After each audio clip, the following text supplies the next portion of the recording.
हाय, चक्कर काफ़ी common problem है और चक्कर अधिकतर बहुत सारे लोगों को आता है।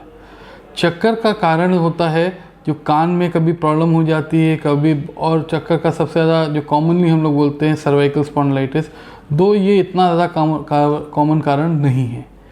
आज मैं जो बताने जा रहा हूँ कि अगर किसी पेशेंट को चक्कर की दिक्कत आती है तो उसको क्या सावधानी लेनी चाहिए। देखिए, अधिकतर चक्कर की वजह से चक्कर कभी अधिकतर जानलेवा नहीं होता है जब तक कोई ब्रेन ट्यूमर या ऐसी कोई कॉज ना हो। पर प्रॉब्लम क्या है, जो पेशेंट्स चक्कर के होते हैं वो ध्यान नहीं देते हैं और चक्कर की वजह से नहीं, चक्कर आने की वजह से वो गिर पड़ते हैं और चोट लग जाती है और उससे सबसे ज़्यादा दिक्कत होती है। अधिकतर चक्कर जब पेशेंट्स सीनियर एज के होते हैं उनको आते हैं, और होता क्या है कि रात में जब वो उठ के जाते हैं टॉयलेट में तो वहाँ पे प्रॉब्लम्स होती हैं और वहाँ पे ही सारी दुर्घटनाएं होती हैं। अगर किसी सीनियर पेशेंट को चक्कर आ रहा है तो जब वो रात में उठेंगे टॉयलेट के लिए तो पहले देख लेंगे अपने कैलेंडर को, अपने घड़ी को, अपने बल्ब को, आपके कमरे में जो भी चीज़ें हैं आसपास उसको पहले एक बार ध्यान से देख लेंगे। अगर आपको लग रहा है कि वर्टाइगो आ रहा है या चक्कर आ रहा है तो आप प्लीज़ बेड से ना उतरें।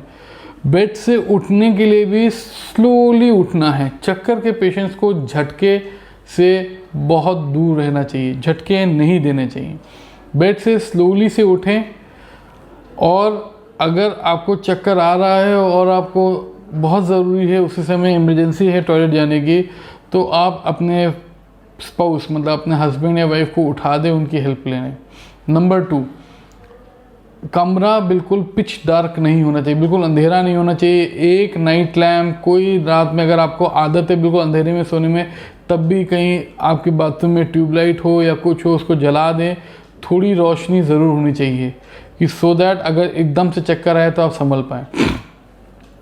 अगर आप उठते हैं और चक्कर आता है तो आप अवॉइड नहीं कर सकते हैं तो आप फिर किसी और को उठा लें और उनके हेल्प के साथ जाएं, चाहे कोई भी टाइम हो रहा हो रात में।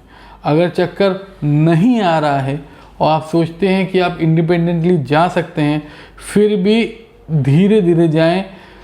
चलने का तरीका यह है कि एक पैर को उठाएं, उसको नीचे रखें और उस पर पूरा जब वजन आ जाए तभी दूसरे पैर को उठाएं, क्योंकि चक्कर के आने समय डगमगाना क्वाइट कॉमन होता है। आपके बाथरूम में एक हैंडल होना चाहिए जिसको आप पकड़ सकें। अगर कोई नलका लीक हो रहा है तो उसको आप रिपेयर करा लें। पानी नहीं होना चाहिए, फिसलने का कोई चीज़ नहीं होनी चाहिए, शार्प ऑब्जेक्ट्स नहीं होने चाहिए। अगर आपके बहुत बाथरूम में बहुत नुकीले आइटम हैं तो या तो उनको हटवा दें या उनको राउंड ऑफ करवा दें या उनके ऊपर तौलिया रखवा लें। जो भी है कि अगर खुदा ना खास्ता टॉयलेट जाते समय चक्कर आता है, एक तो आप पकड़ पाएँ और दूसरा अगर पकड़ ना पाए तो आपको चोट ना लगे। तीसरा, बाथरूम को लॉक नहीं करना है। बाथरूम को लॉक नहीं करना है। रात में अगर आप बाथरूम जा रहे हैं, आपके अपने घर में जा रहे हैं, तो प्लीज़ बाथरूम की चिटकनी मत लगाएं। अगर कोई प्रॉब्लम होती है तो आपको कोई रेस्क्यू तो करने आ पाए अंदर। चौथा, अगर सब कुछ ठीक है तो टॉयलेट के बाद भी आराम से, जल्दबाजी नहीं, धीरे से आके लेटें। झटके से बेड पे नहीं लेटना है। इतना टेक केयर करिए। नेक्स्ट वीडियो में जल्द मिलता हूँ। नमस्ते।